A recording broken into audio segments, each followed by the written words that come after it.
بسم اللہ الرحمن الرحیم نحمدہ ونصلی علی رسولہ الکریم۔ حضرت عمیر بن وہب جمحی رضی اللہ تعالی عنہ کا قصہ۔ حضرت عمر بن خطاب رضی اللہ عنہ کا قول: لقد غدا عمیر بن وہب احب الی من بعض ابنائی۔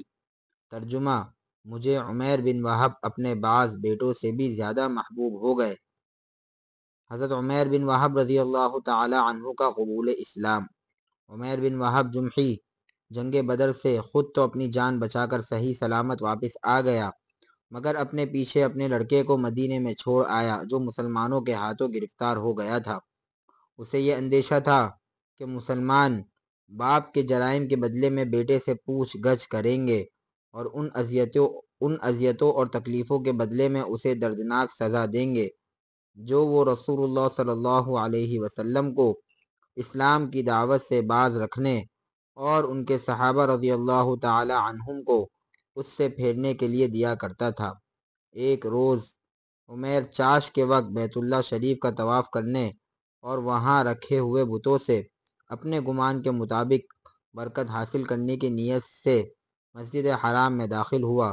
وہاں صفوان بن امیہ حتیم کے پاس کعبے سے متصل شمال کی جانب ایک جگہ ہے، وہاں بیٹھا ہوا نظر آیا تو وہ اس کی طرف بڑھ گئے اور اس کے پاس آ کر کہنے لگا: عمیر اور صفوان کی منصوبہ بندی۔ آقائے قریش صبح بخیر۔ صفوان نے جواب دیتے ہوئے کہا: ابو وہاب صبح بخیر، آؤ بیٹھ کر کچھ باتیں کریں، باتوں میں وقت اچھا کٹ جاتا ہے۔ عمیر صفوان کے برابر میں بیٹھ گیا اور دونوں کے درمیان جنگ بدر اور اس میں نازل ہونے والی مصیبت کا ذکر چھڑ گیا۔ وہ اپنے ان قیدیوں کو شمار کر رہے تھے جو محمد صلی اللہ علیہ وسلم اور ان کے صحابہ رضی اللہ تعالی عنہم کے ہاتھوں گرفتار ہو گئے تھے۔ صفوان نے ٹھنڈی سانس لیتے ہوئے کہا: لیس واللہ فی العیش خیر بعدہم۔ ترجمہ: اللہ کی قسم ان لوگوں کے بغیر اب زندگی میں کوئی لطف بھی باقی نہیں رہا۔ عمیر نے اس کی تائید کرتے ہوئے کہا: صدقت واللہ، ثم سکت قلیلا وقال: ورب الکعبۃ لولا دیون علی لیس عندی ما اقضیها به وعیال اخشى علیہم الضیاع من بعدی لمضیت الی محمد وقتلت وحسمت امره وكففت شره ثم اتبع يقول بصوت خافت وان في وجود ابني وهب لديهم ما يجعل ذهابي الى يثرب امرا لا يثير الشبهات۔ ترجمہ: اللہ کی قسم تم بالکل صحیح کہہ رہے ہو۔ پھر کچھ دیر خاموش رہنے کے بعد بولا: رب کعبہ کی قسم اگر میرے ذمے وہ قرض نہ ہوتے جن کی ادائیگی کا میرے پاس کوئی بندوبست نہیں ہے، اور میرے اہل و عیال نہ ہوتے جن کے اپنے بعد ہلاک ہو جانے کا مجھے شدید اندیشہ لاحق ہے، تو میں یثرب جا کر محمد صلی اللہ علیہ وسلم کا خاتمہ کر دیتا اور اس فتنے کو ختم کر دیتا جو ہمارے لیے پریشانی کا سبب ہوا ہے۔ نعوذ باللہ من ذالک۔ پھر وہ سرگوشی کے انداز میں بولا: مسلمانوں کے یہاں میرے لڑکے وہب کی موجودگی کے سبب میرا وہاں جانا ان کے لیے کسی تشویش یا شبہ کا باعث بھی نہیں ہوگا۔ صفوان نے عمیر کی اس بات کو غنیمت سمجھا۔ وہ نہیں چاہتا تھا کہ ہاتھ آیا ہوا یہ بہترین موقع ضائع ہو جائے، اس لیے عمیر کو مخاطب کرتے ہوئے بولا: یا عمیر، اجعل دینک کلہ علی فانا اقضیہ عنک مہما بلغ واما عیالک فساضمهم الی عیالی ما امتدت بی وبہم الحیاۃ۔ ترجمہ: عمیر، تم اپنا سارا قرض میرے اوپر چھوڑ دو، چاہے وہ جتنا بھی ہو، میں اسے تمہاری طرف سے ادا کر دوں گا اور تمہارے اہل و عیال کو اپنے اہل و عیال میں شامل کر کے زندگی بھر ان کی پوری کفالت کرتا رہوں گا۔ میرے پاس جو دولت ہے وہ ان سب کے گزر بسر کے لیے کافی ہے، وہ اس سے خوشحالی اور فراخی کے ساتھ زندگی گزار سکتے ہیں۔ عمیر نے صفوان کو رازداری کی تاکید کرتے ہوئے کہا: ہماری آپس کی گفتگو کو اپنے ہی تک محدود رکھنا، کسی دوسرے کو اس سے آگاہ نہ کرنا۔ صفوان نے اس کو اطمینان دلایا: میں تمہارے لیے اس کا ذمہ لیتا ہوں۔ عمیر مسجد سے اٹھ کر باہر آیا تو اس کے دل میں رسول اللہ صلی اللہ علیہ وسلم کے خلاف بغض اور کینے کی آگ بھڑک رہی تھی۔ وہ اپنے اس ناپاک منصوبے کی تکمیل کے لیے ضروری انتظامات میں مشغول ہو گیا۔ اس کو اپنے اس سفر اور اس مقصد کے بارے میں کسی شخص کی طرف سے کسی شبے کا کوئی اندیشہ نہیں تھا، کیونکہ اس وقت قیدیوں کے فدیے کی ادائیگی کے سلسلے میں ان کے قریشی رشتہ داروں کو ان کے قریشی رشتہ داروں کی مدینہ منورہ کی طرف آمد و رفت کا سلسلہ برابر جاری تھا۔ عمیر کی مدینہ روانگی۔ عمیر نے اپنی تلوار کی دھار کو تیز کرنے اور اس کو زہر میں بجھانے کا حکم دیا۔ پھر اس نے اپنی سواری کی اونٹنی طلب کی، وہ تیار کر کے اس کے سامنے لائی گئی۔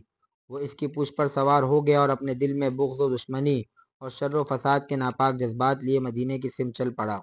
عمیر مدینے پہنچا اور اس نے رسول اللہ صلی اللہ علیہ وسلم کو قتل کرنے کے ارادے سے مسجد کا رخ کیا۔ نعوذ باللہ من ذالک۔ جب وہ مسجد کے دروازے کے پاس پہنچا تو اس نے اپنی اونٹنی کو بٹھایا اور اس سے نیچے اتر آیا۔ اس وقت حضرت عمر بن خطاب رضی اللہ تعالی عنہ چند صحابہ کرام رضی اللہ تعالی عنہ کے ساتھ مسجد کے دروازے کے قریب ہی بیٹھے ہوئے آپس میں جنگ بدر اور اس میں قتل ہونے والے قریشیوں اور ان کے قیدیوں کا تذکرہ کر رہے تھے۔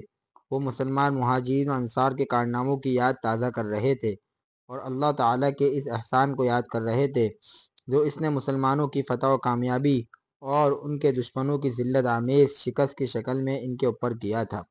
اچانک حضرت عمر رضی اللہ تعالی عنہ کی توجہ بدلی اور ان کی نظر عمیر بن وہب پر پڑی، جو اپنی سواری سے اتر کر تلوار لٹکائے مسجد کی طرف جا رہا تھا۔ یہ منظر دیکھ کر وہ گھبرا اٹھے اور یہ کہتے ہوئے دوڑے، ھذا الکلب عدو اللہ عمیر بن وہب۔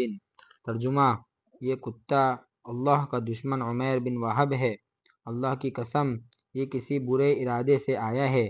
یہی مکہ میں مشرکین کو ہمارے خلاف بھڑکاتا تھا اور جنگ بدر سے پہلے ہمارے خلاف جاسوسی کیا کرتا تھا۔ پھر انہوں نے اپنے ساتھ بیٹھے ہوئے لوگوں سے فرمایا، تم لوگ فوراً رسول اللہ صلی اللہ علیہ وسلم کے پاس پہنچ جاؤ اور آپ صلی اللہ علیہ وسلم کو چاروں طرف سے گھیرے میں لے لو اور ہوشیار رہنا کہیں یہ خبیث مکار کوئی دھوکہ نہ کر دے۔ پھر وہ خود لپکے ہوئے حضور صلی اللہ علیہ وسلم کی خدمت میں پہنچے اور آپ صلی اللہ علیہ وسلم سے عرض کیا، اے اللہ کے رسول صلی اللہ علیہ وسلم، یہ اللہ کا دشمن عمیر بن وہب ہے جو تلوار سے مسلح ہو کر آیا ہے۔ مجھے یقین ہے کہ یہ ضرور کسی برے ارادے سے یہاں آیا ہے۔ رسول اللہ صلی اللہ علیہ وسلم نے ان کی یہ باتیں سن کر فرمایا، اسے میرے پاس لے آؤ۔ حضرت عمر بن خطاب رضی اللہ تعالی عنہ عمیر بن وہب کے پاس پہنچے اور اس کو گریبان سے پکڑ لیا، پھر اس کی گردن کو تلوار کے تسمے میں پھنسا کر رسول اللہ صلی اللہ علیہ وسلم کے پاس لائے۔ حضور صلی اللہ علیہ وسلم نے اس کو اس حال میں دیکھا تو فرمایا، ادنو یا عمیر، عمیر قریب ہو جاؤ۔ پھر آپ صلی اللہ علیہ وسلم نے عمیر کی طرف متوجہ ہوتے ہوئے اسے اور قریب آنے کا اشارہ کیا۔ اس نے آپ صلی اللہ علیہ وسلم کے نزدیک جا کر جاہلیت کے طریقے سے سلام کیا، انعم صباحا۔ آپ صلی اللہ علیہ وسلم نے فرمایا، لقد اکرمنا اللہ بتحیۃ خیر من تحیتک یا عمیر، لقد اکرمنا اللہ بالسلام وہو تحیۃ اہل الجنہ۔ اے عمیر، اللہ تعالیٰ نے ہم کو تمہارے سلام سے بہتر سلام سے نوازا ہے۔ اللہ تعالیٰ نے ہم کو اس سلام سے نوازا ہے جو اہل جنت کا طریقہ سلام ہے۔ عمیر نے کہا، واللہ آپ ہمارے طریقہ آداب سے زیادہ دور نہیں ہیں۔ ابھی کچھ دنوں پہلے آپ کے سلام کرنے کا طریقہ بھی یہی تھا۔ رسول اکرم صلی اللہ علیہ وسلم نے دریافت فرمایا، وَمَا الَّذِي جَاءَ بِكَ يَا عُمَيْرُ، اے عمیر تم یہاں کس غرض سے آئے ہو؟ عمیر نے بہانہ بنایا اور کہا، جئت ارجو فکاک ھذا الاسیر الذی فی ایدیکم فاحسنوا الی فیہ۔ ترجمہ: اس قیدی کی رہائی کی امید لے کر آیا ہوں جو آپ کے قبضے میں ہے، آپ اس کو رہا کر کے میرے اوپر احسان کیجیے۔ آپ صلی اللہ علیہ وسلم نے اس کے دل کا چور پکڑتے ہوئے فرمایا، فما بال السیف الذی فی عنقک، پھر تمہارے گردن میں یہ تلوار کیسی لٹک رہی ہے؟ اس نے ایک اور پردہ ڈالنا چاہا۔ قال قبحها اللہ من سیوف وهل اغنت عنا شیئا یوم بدر۔ ترجمہ: اللہ ان تلواروں کا برا کرے، کیا جنگ بدر کے روز یہ ہمارے کسی کام آ سکی؟ آپ صلی اللہ علیہ وسلم نے اس کی باتوں پر اعتبار نہیں کیا اور فرمایا، اصدقنی ما الذی جئت لہ یا عمیر، اے عمیر مجھے سچ سچ بتاؤ تمہارے یہاں آنے کا اصل مقصد کیا ہے؟ اس نے ایک بار پھر سفید جھوٹ بولا، میں واقعی صرف اسی کام سے آیا ہوں۔ رسول اللہ صلی اللہ علیہ وسلم نے اس سازش کا راز فاش کر دیا۔ نہیں، صحیح بات یہ ہے کہ تم اور صفوان بن امیہ حجر اسود کے پاس بیٹھے تھے اور تم نے قریش کے ان مقتولین کا ذکر کیا جو بدر کے گڑھے میں ڈال دیے گئے تھے۔ پھر تم نے کہا تھا لولا دین علی وعیال عندی لخرجت حتی اقتل محمدا فتحمل لك صفوان بن امیہ دینک وعیالک علی ان تقتلنی واللہ حائل بینک وبین ذلک۔ ترجمہ: اگر میرے اوپر قرض کا بوجھ اور اہل و عیال کی کفالت کی ذمہ داری نہ ہوتی تو میں یثرب جا کر محمد صلی اللہ علیہ وسلم کا کام تمام کر دیتا، نعوذ باللہ بذالک۔ تو صفوان نے اس شرط پر کہ تم مجھے قتل کر دو گے تمہارے قرضوں کی ادائیگی اور تمہارے اہل و عیال کی کفالت کی ذمہ داری اپنے سر لے لی، لیکن یاد رکھو تمہارے اور تمہارے اس ناپاک ارادے کے درمیان اللہ تعالی حائل ہے۔ یہ سن کر تھوڑی دیر کے لیے عمیر بن وہب بالکل ہکا بکا رہ گیا، پھر بول اٹھا، میں گواہی دیتا ہوں کہ واقعی آپ اللہ کے رسول ہیں۔ اس کے بعد انہوں نے کہا، یا رسول اللہ صلی اللہ علیہ وسلم، ہم آپ کی بیان کردہ آسمانی خبروں اور آپ کے اوپر نازل شدہ وحی کو نہیں مانتے تھے، لیکن میرے اور صفوان کے مابین طے شدہ اس منصوبے کو میرے اور اس کے علاوہ کوئی نہیں جانتا تھا۔ وَوَاللَّهِ لَقَدْ أَيْقَنْتُ أَنَّهُ مَا أَتَاكَ بِهِ إِلَّا اللَّهُ۔ اللہ کی قسم، اب مجھے اس بات کا یقین ہو گیا کہ ہمارے اس خفیہ منصوبے کی خبر اللہ تبارک و تعالی نے آپ کو دی ہے۔ اللہ کا شکر ہے کہ وہ مجھے یہاں کھینچ لایا تاکہ مجھے دولت ایمان سے سرفراز فرمائے۔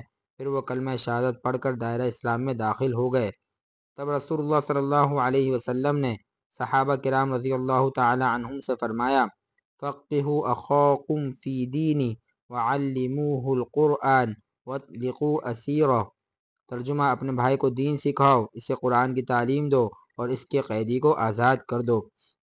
حضرت عمیر بن وہب جمحی رضی اللہ تعالی عنہ کے اسلام لانے پر تمام صحابہ کرام رضی اللہ تعالی عنہم بہت خوش ہوئے، یہاں تک کہ حضرت عمر فاروق رضی اللہ تعالی عنہ نے فرمایا، لَخِنْزِيرٌ كَانَ أَحَبُّ إِلَيَّ مِنْ عُمَيْرِ بْنِ وَهْبٍ حِينَ قَدِمَ عَلَى رَسُولِ اللَّهِ صلی اللہ علیہ وسلم وَهُوَ الْيَوْمَ أَحَبُّ إِلَيَّ مِنْ بَعْضِ أَبْنَائِي۔ جس وقت عمیر بن وہب رسول اللہ صلی اللہ علیہ وسلم کے پاس آیا تھا وہ میرے نزدیک خنزیر سے بھی بدتر تھا، لیکن آج وہ مجھے میرے بعض بیٹوں سے بھی زیادہ محبوب ہیں۔ صفوان بن امیہ کا مکہ میں بے چینی اور انتظار۔ حضرت عمیر بن وہب رضی اللہ تعالی عنہ مدینے میں رک گئے۔ وہ وہاں رک کر اسلامی تعلیمات کے ذریعے اپنے لیے رہنمائی حاصل کرتے، قرآن کے نور سے اپنے دل کو منور کرتے اور اپنی زندگی کے بارونق اور مطمئن ترین ایام گزارتے رہے۔ اس مدت کے دوران صفوان بن امیہ اپنے دل کو جھوٹی امیدوں سے بہلاتا رہا۔ جب بھی اس کا گزر قریش کی مجلسوں کی طرف ہوتا وہ ان کو خوشخبری دیتے ہوئے کہتا، ابشروا بنبأ عظیم یأتیکم قریبا فینسیکم وقعۃ بدر۔ ان قریب تمہارے پاس ایک ایسی اہم اور خوشی کی خبر آنے والی ہے جو بدر کے حادثے کے اثرات کو تمہارے دلوں سے مٹا دے گی۔ لیکن جب اس کا انتظار بہت لمبا ہو گیا تو آہستہ آہستہ پریشانی بے چینی بڑھنے لگی اور لمحہ بلمحہ اس کی بے قراری اور پریشانی میں اضافہ ہوتا گیا، گویا جیسے وہ آگ کے انگاروں پر لوٹ پوٹ ہو رہا ہو۔ وہ مدینے کی طرف سے آنے والے ہر مسافر سے حضرت عمیر بن وہب رضی اللہ تعالی عنہ کے بارے میں دریافت کرتا، مگر کسی کے پاس اس کے سوال کا تسلی بخش جواب نہیں ہوتا تھا۔ آخر کار ایک مسافر نے آ کر اس کو یہ اطلاع دی، عمیر نے اسلام قبول کر لیا ہے۔ یہ خبر صفوان بن امیہ پر بجلی بن کر گری، کیونکہ اس کو اس بات کا پکا یقین تھا کہ عمیر بن وہب ہرگز اسلام قبول نہیں کر سکتا، چاہے روئے زمین پر بسنے والا ہر شخص مسلمان ہو جائے۔ قریش کو دعوت اسلام۔ ادھر حضرت عمیر بن وہب رضی اللہ تعالی عنہ برابر اپنے دین کا علم حاصل کرتے رہے، جہاں تک ممکن ہو سکا اپنے رب کے کلام کو حفظ کرتے رہے۔ پھر ایک روز انہوں نے رسول اللہ صلی اللہ علیہ وسلم کی خدمت میں حاضر ہو کر عرض کیا، اے اللہ کے رسول صلی اللہ علیہ وسلم، ماضی میں ایک طویل مدت تک میں خدا کے نور کو بجھانے کی کوشش میں لگا رہا اور دین اسلام کو قبول کرنے والوں کو سخت قسم کی تکلیفیں دیتا رہا۔ جو بھی اسلام قبول کرتا تو میں اسے طرح طرح کی تکلیف دیتا تھا۔ انا احب ان تأذن لی بان اقدم علی مکہ لأدعو قریشا الی اللہ ورسولہ فإن قبلوا منی فنعم ما فعلوا وإن أعرضوا عني آذيتهم في دينهم كما كنت أوذي أصحاب رسول اللہ صلی اللہ علیہ وسلم۔ اب میں چاہتا ہوں کہ آپ صلی اللہ علیہ وسلم مجھے مکہ مکرمہ جانے کی اجازت مرحمت فرمائے تاکہ وہاں پہنچ کر میں قریش کو اللہ اور اس کے رسول صلی اللہ علیہ وسلم پر ایمان لانے کی دعوت دوں۔ اگر وہ میری دعوت قبول کر لیں گے تو یہ ان کے حق میں بہتر ہوگا، لیکن اگر انہوں نے میری اس دعوت کو قبول کرنے سے انکار کیا تو میں ان کو بھی بت پرستی اور انکار اسلام کے جرم میں ویسی ہی تکلیفیں دوں گا جیسی کہ اصحاب رسول اللہ صلی اللہ علیہ وسلم کو اسلام قبول کرنے پر دیا کرتا تھا۔ رسول اللہ صلی اللہ علیہ وسلم نے ان کو اجازت دے دی۔ اجازت پا کر وہ مکہ مکرمہ آئے اور صفوان بن امیہ کے گھر آ کر اس سے کہنے لگے، عمیر بن وہب رضی اللہ تعالی عنہ کا صفوان بن امیہ کو دعوت دینا۔ یا صفوان، انک لسید من سادات مکہ وعاقل من عقلاء قریش، افترى ان هذا الذي انتم عليه من عبادة الاحجار والذبح لها يصح في العقل ان يكون دينا، اما انا فاشهد ان لا الہ الا اللہ وان محمد رسول اللہ۔ ترجمہ، اے صفوان، تمہارا شمار مکہ معظمہ کے بڑے اور قریش کے عقل و دانش والے لوگوں میں ہوتا ہے۔ کیا واقعی تم یہ سمجھتے ہو ان پتھروں کی عبادت اور ان کے لیے قربانی کرنے کا جو طریقہ تم لوگوں نے اختیار کر رکھا ہے وہ عقل کی روح سے زندگی گزارنے کا صحیح طریقہ ہے؟ میں تو اسے درست نہیں سمجھتا، اور اس بات کی گواہی دیتا ہوں کہ اللہ کے سوا حقیقت میں کوئی معبود نہیں، اور محمد صلی اللہ علیہ وسلم اللہ کے رسول ہیں۔ پھر حضرت عمیر بن وہب رضی اللہ تعالی عنہ مکہ مکرمہ میں دعوت اللہ کے کام میں لگ گئے، اور بڑی تعداد میں لوگ ان کے ہاتھ پر مشرف و اسلام ہوئے۔ اللہ تعالی حضرت عمیر بن وہب رضی اللہ تعالی عنہ کو بہترین اجر سے نوازے اور ان کی قبر کو نور سے بھر دے، آمین۔ فوائد و نصائح۔ اسلامی تعلیمات ہماری ضرورت ہی نہیں بلکہ انسانی زندگی کا حصہ بھی ہیں۔ یہی تعلیمات ہمیں بدی سے اچھائی کی طرف اور گمراہی سے سیدھی راہ کی طرف لاتی ہیں، مگر بنیادی خرابی وہاں سے پیدا ہونا شروع ہوتی ہے کہ انسان اطمینان سے ان تعلیمات کو سمجھنے کی طرف توجہ ہی نہیں دیتا۔ ان تعلیمات کے مطابق اپنی زندگی کو گزارنا دشوار سمجھتا ہے، لیکن جہاں سے یہ بات سمجھ میں آ جاتی ہے وہاں پھر اس کی زندگی ہی بدل جاتی ہے، جیسا کہ آپ نے حضرت عمیر بن وہب جمحی رضی اللہ تعالی عنہ کے حالات زندگی میں پڑھا۔ ہمیں بھی اس بات کی فکر کرنی چاہیے کہ جو لوگ دین سے دور ہیں ان تک دین کی دعوت پہنچائیں اور انہیں یہ بات سمجھائیں کہ دین پر چلنا ہماری ضرورت ہے، اور اس مقصد کے لیے ہم خود اپنے لیے اور دوسروں کے لیے بھی اس دعا کے مانگنے کا اہتمام کریں، ایمان اور اعمال کی محبت اور کفر و نافرمانی سے نفرت کی دعا۔ اللہم حبب الینا الایمان وزینہ فی قلوبنا وکرہ الینا الکفر والفسوق والعصیان وجعلنا من الراشدین۔ اے اللہ، ہمارے دلوں میں ایمان کی محبت ڈال دے اور اس کو ہمارے دلوں کی زینت بنا دے، اور نفرت ڈال دے ہمارے دلوں میں کفر کی، گناہ کی اور نافرمانی کی، اور ہم کو نیک راہ پر چلنے والوں میں بنا دے۔